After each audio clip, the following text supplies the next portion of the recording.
Hi students, today we are discussing about chemical reactions and equations. Physical change and chemical change. Physical change. Physical change means the change in the physical properties of the compound. There is no change in chemical composition. These type of changes are called as physical change. What happens during physical change? Already we learned. No change in chemical composition. It is a temporary change. That means the change is not permanent. It will be reverse. No new products are formed. There is no change in chemical composition. So there is no chance to formation of new compounds. And the last one is original compounds are obtained by reversing the condition.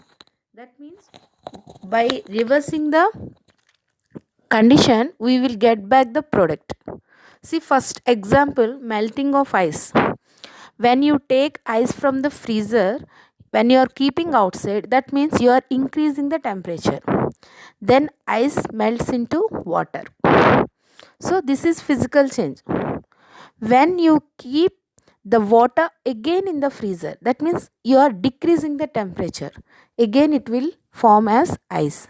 That means by reversing the conditions, we are getting back the products. In the same way, evaporation of water, melting of candle, sublimation of camphor, these are all examples for physical change.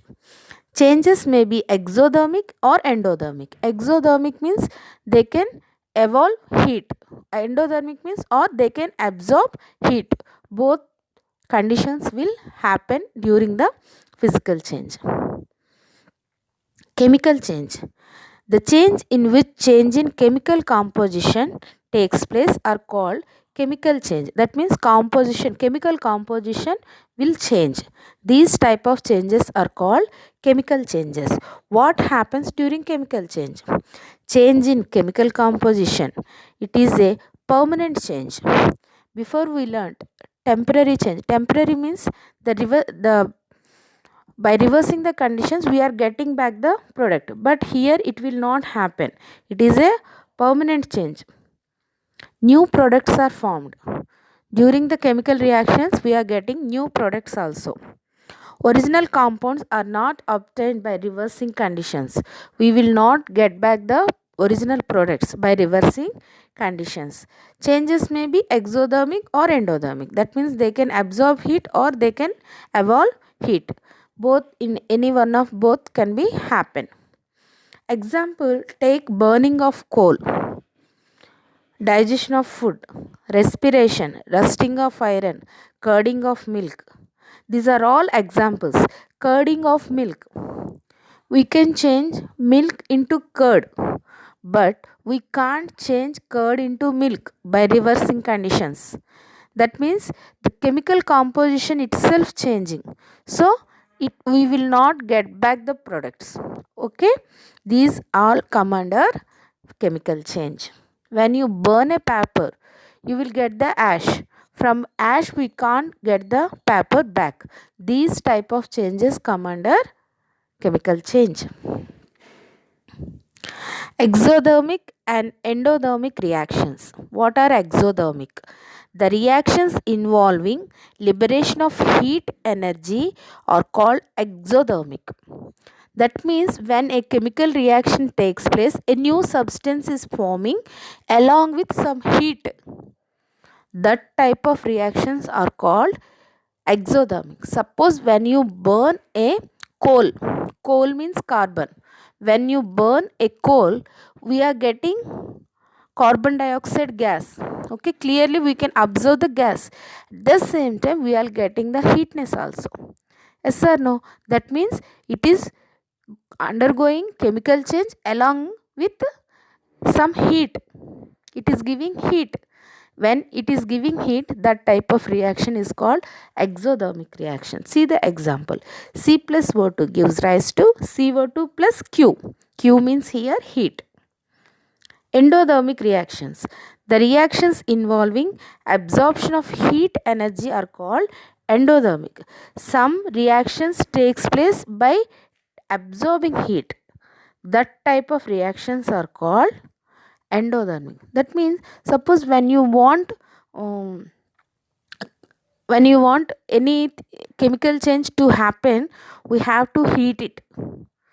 Yes or no? In laboratory, we will heat some chemicals to make them to react. When we are giving heat, that type of reactions are called endothermic. Chemical equations and balancing chemical equations. Already we learned how to write chemical equations, but we have to check reactant side, product side. What are going under reaction, those are called reactants. What are forming after reaction, they are called products. Everywhere we have to check the number of atoms. Number of atoms on both sides should be equal. When number of atoms both sides are equal, then the equation is said to be balanced equation. That is called law of conservation of mass. See this one.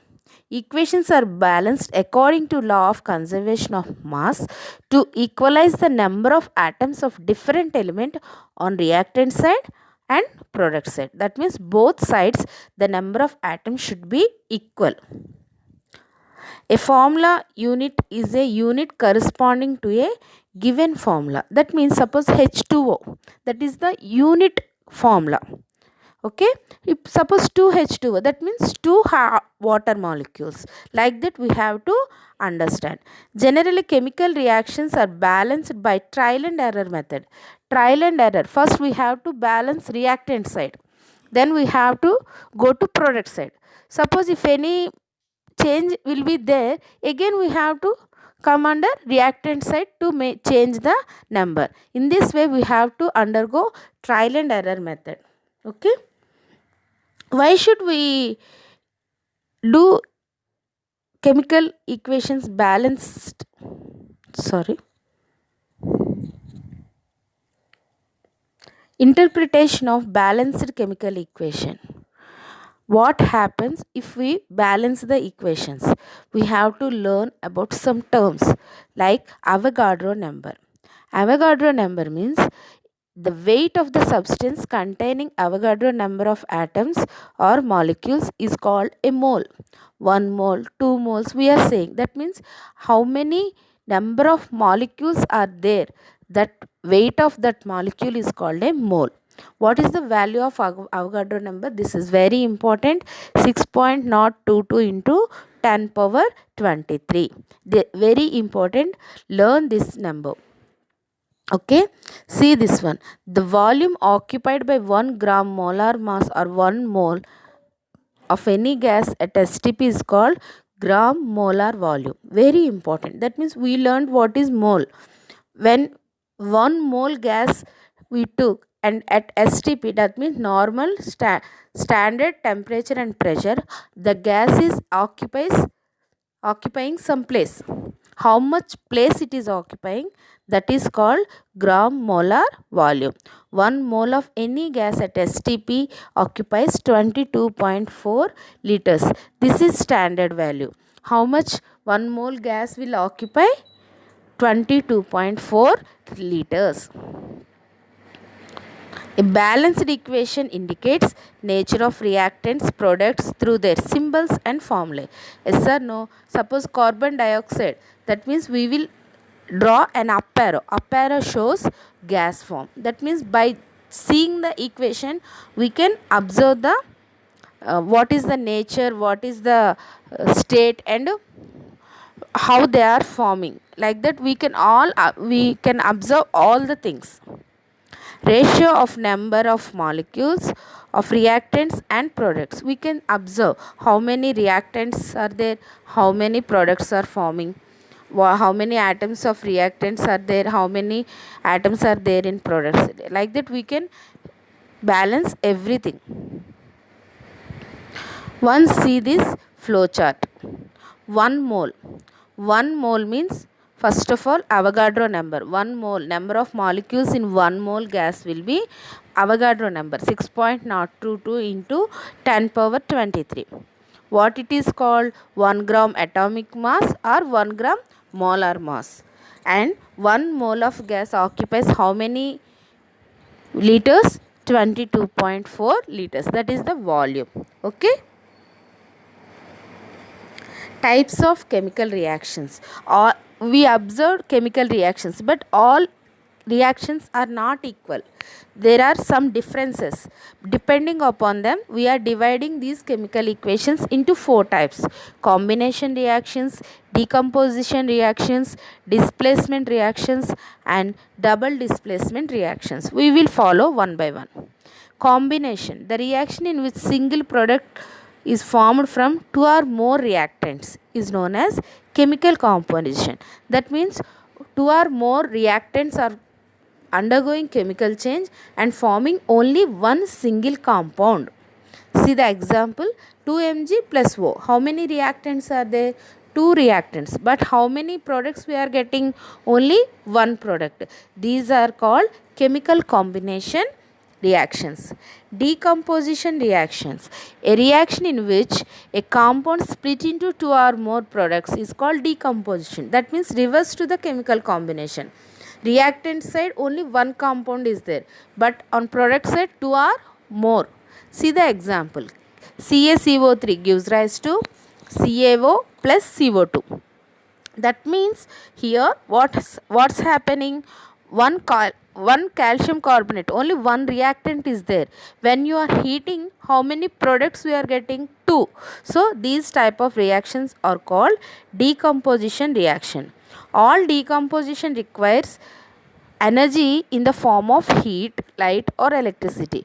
To decompose, that means to divide the chemical compound, we need some energy in the form of heat, light, or electricity. Then only it will takes place. That means these are all endothermic. That means they are absorbing heat and the chemical reaction is going on. So these are all endothermic reactions. Okay, once read the examples.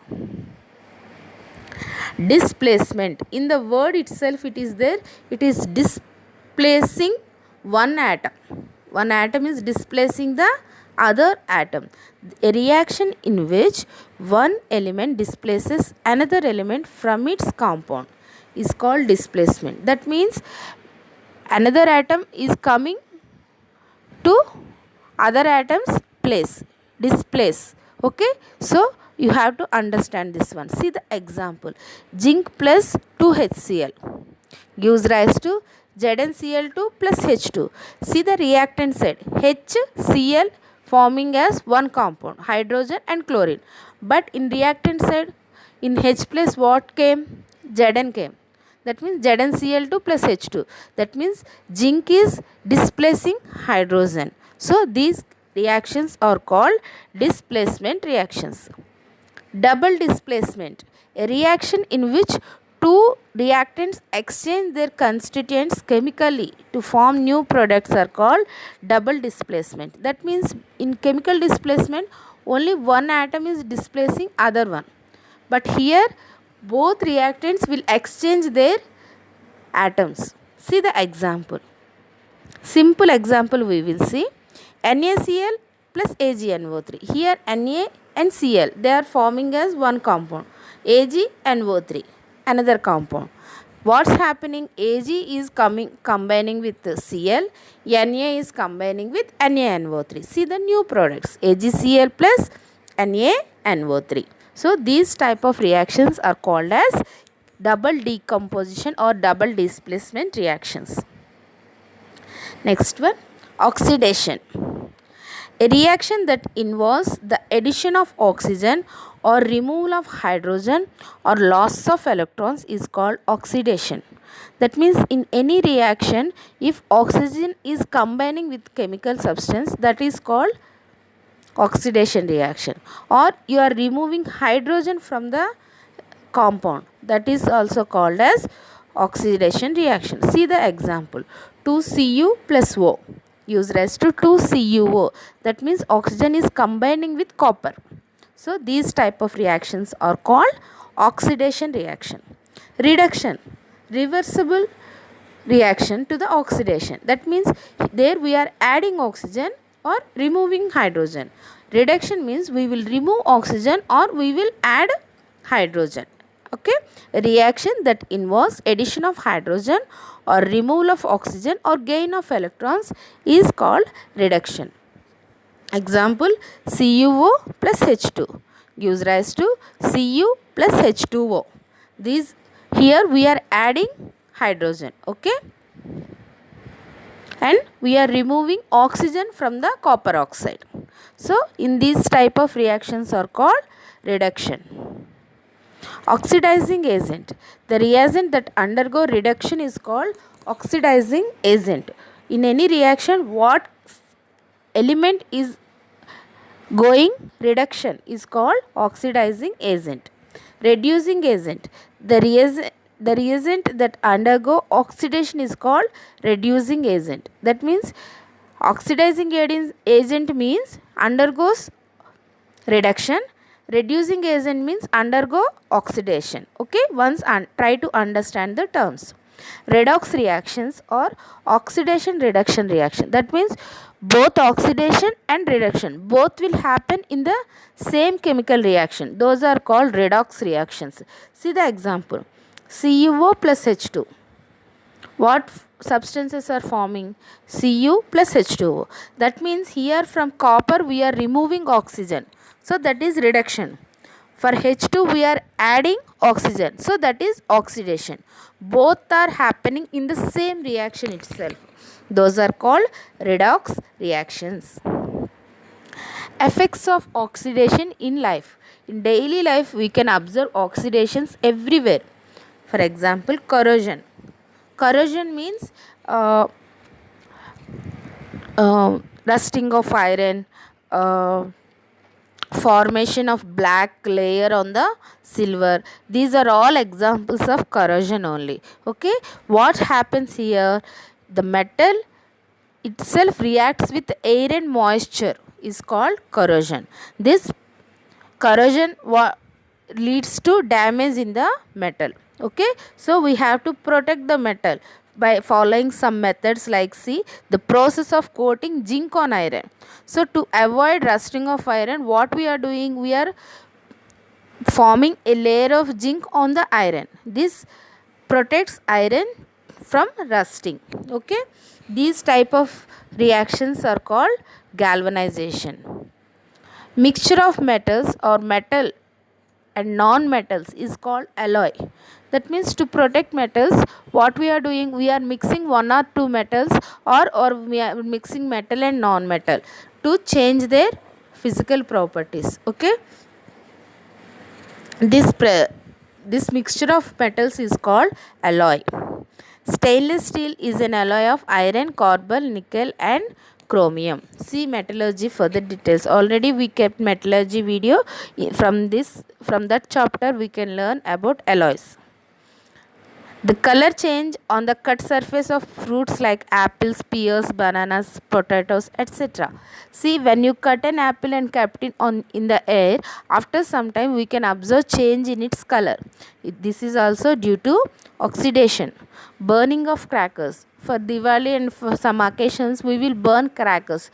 That is also oxidation reaction only. Combustion of fuel like wood, petrol is also oxidation. We are burning means we are giving oxygen and burning. Okay, that burning will takes place in presence of oxygen only. Fermentation, oxidation of sugars into CO2 and water with the yeast is called fermentation. Fermentation means suppose for example fermentation of grapes. When you ferment grapes, we are getting some alcohols.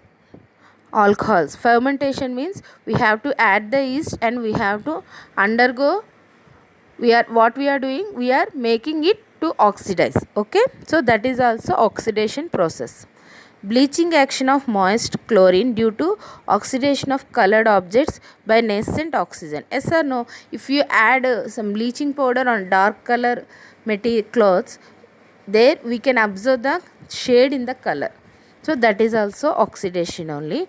In rainy season, the power supply to houses was interrupted due to formation of metal oxides on the surface of the conducting metal wires. Metal oxides are insulators. That means when it is raining heavily, first of all what they will do, they will off the power, because when the metal wires will get oxidized, they act as insulators. Insulators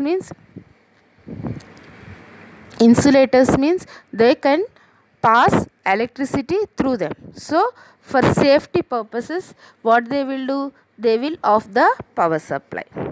Rancidity, the process of spoiling of food containing oil or fat on long standing, is called rancidity. Suppose if you keep oil for so many days in a container, after some days we can observe a different smell from that oil. That is called rancidity. Rancidity also an oxidation reaction only. The spoilage of food can be prevented by using food preservatives. Food will get spoiled due to oxidation only. So we will preserving food. How? By using vitamin C and vitamin E. For example, pickles. In pickles we can observe vitamin C. So this vitamin C is keeping a protecting layer to avoid its oxidation. So we can preserve pickles for so many days. Nitrogen gas is used as food preservative for potato chips. See, for potato chips packets, if you will observe, there will be gas inside. If we keep oxygen gas, the potato chips will become soft, but we have to keep them crispy. So what they will do, they will fill nitrogen gas in the chips packet to avoid oxidation. Okay students, all the best for your exam. Thank you.